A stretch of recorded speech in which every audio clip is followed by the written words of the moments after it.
Good morning friends. GST platform के YouTube channel में आप सभी का स्वागत है। जी हाँ फ्रेंड्स, जीएसटीआर 1 के अंदर एक बहुत बड़ा चेंज जो है वो अब इम्प्लीमेंट कर दिया गया है। कई दिनों से एडवाइजरी वगैरह जो है वो इशू कर रही थी पोर्टल। अब जो है ये प्रैक्टिकली जीएसटी पोर्टल में चीजें जो हैं वो इम्प्लीमेंट करती गई है। चलिए मैं आपको दिखाता हूँ प्रैक्टिकली हो क्या रहा है। इस पर्टिकुलर केस में अगर आप देखेंगे तो जुलाई महीने का जीएसटीआर 1 फाइल किया गया है, लेकिन जुलाई महीने का जीएसटीआर 3 भी अभी पेंडिंग है। इसी तरीके से अगस्त महीने का 3 भी देखेंगे आप तो पेंडिंग है, लेकिन अगस्त महीने की जीएसटीआर 1 भी फाइल कर दी गई है। अब सितंबर महीने की जब आप जीएसटीआर 1 और 3 भी चेक करेंगे तो ना जीएसटीआर 1 फाइल है ना ही जीएसटीआर 3 भी फाइल किया गया है। अब अगर आप देखेंगे तो हम लोग सितंबर 2021 की जीएसटीआर का जो डेटा है वो तो यहाँ पर प्रॉपर्ली सेव किया गया है, लेकिन जब आप इसे फाइल करने जाएंगे, जब आप इसे सबमिट करने जाएंगे तो पोर्टल आपको अब एरर दिखाएगा। पोर्टल अब आपको अलाउ नहीं करेगा जीएसटीआर 1 को फाइल करने के लिए। ये बताएगा क्या? ये बता रहा है एज पर रूल 59 सब rule 6 of the CGST rules 2017, यानी कि रूल 59 सब रूल 6 क्या कहता है वो भी हम लोग देखेंगे। दिस जीएसटीआर 1 और IFF can not be submitted as GSTR 3B for July 2021 is not filed. जी हाँ फ्रेंड्स, अब आपको ये चीज ध्यान में रखनी है कि आपको अगर जीएसटीआर 1 फाइल करना है तो आपको अपनी जीएसटीआर 3B की फाइलिंग जो है वो मैक्सिमम अप टू डेट रखनी होगी for the period up to 2 months. अब देखिए यहाँ पर हम लोग अभी फाइल कर रहे हैं सितंबर महीने की जीएसटीआर 1, तो पोर्टल चेक कर रहा है जुलाई और अगस्त में से आपकी रिटर्न्स जो है वो पेंडिंग है। अगर जुलाई की रिटर्न फाइल हो जाएगी 3B की, तब आप सितंबर की रिटर्न जीएसटीआर 1 वाली फाइल कर पाएंगे। Records added shall continue to remain save. जो रिकॉर्ड्स एडेड हैं वो सेव रहेंगे। आपको पहले अपनी पेंडिंग जीएसटीआर 3B को फाइल करना है, तभी आपको अब सितंबर महीने की जीएसटीआर 1 जो है वो फाइल करने के लिए अलाउ किया जाएगा। क्योंकि ऐसा इसीलिए किया गया है, कई केसेस में ऐसा देखा गया है कि लोग साल साल भर जीएसटीआर 1 फाइल कर दे रहे थे, input tax credit pass on कर दे रहे थे, लेकिन उस इनवॉइसेस के ऊपर जो टैक्स जमा करना है वो 3B के जरिए नहीं हुआ करता था। तो अब इस चीज को पूरी तरीके से ब्लॉक कर दिया गया है। रूल 59(6) जो है प्रैक्टिकली जीएसटी पोर्टल पे अब फाइनली लगा दिया गया है।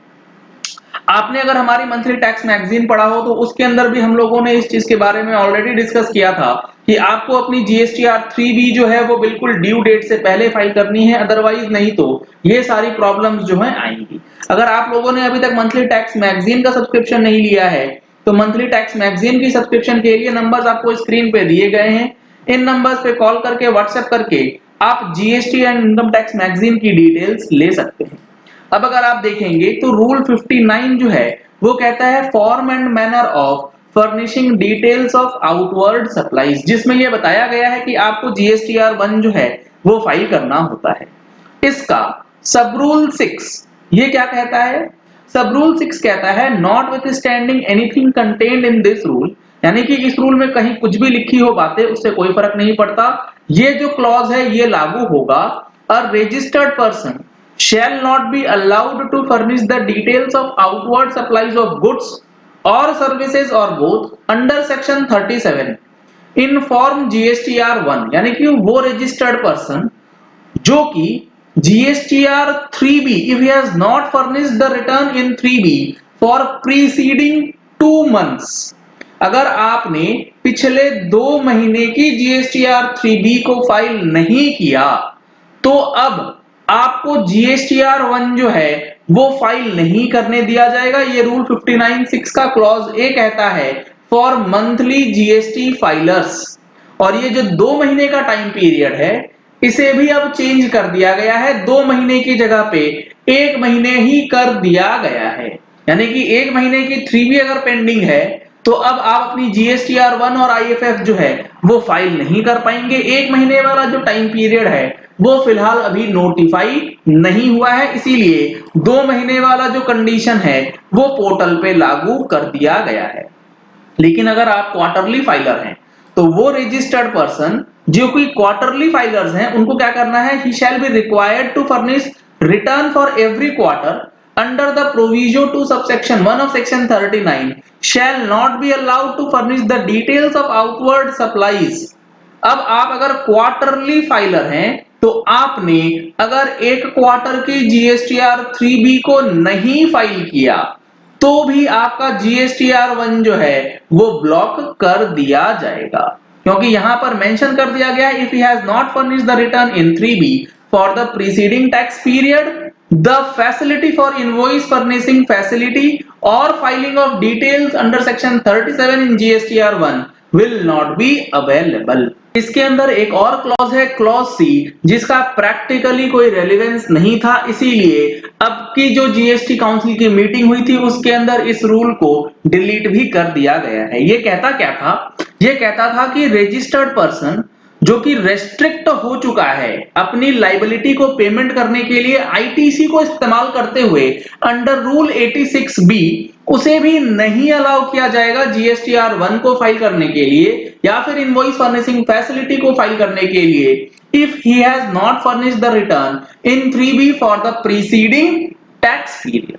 क्यों ऐसा होगा, क्योंकि क्लॉज सी डिलीट इसलिए कर दिया गया क्योंकि पहले जो कंडीशन 2 महीने की थी अब इस कंडीशन को 1 महीने में तब्दील कर दिया गया है। अगर आपने अक्टूबर महीने की टैक्स मैगजीन को पढ़ा हो तो उसके अंदर हमने इस चीज का प्रॉपर एनालिसिस भी आपको करके दिया है कि रूल 59(6) के अंदर जो चेंजेस हुए हैं उसका क्या एनालिसिस आपके लिए समझना जरूरी हो चुका है। तो क्लॉज सी वैसे भी डिलीट हो चुका है।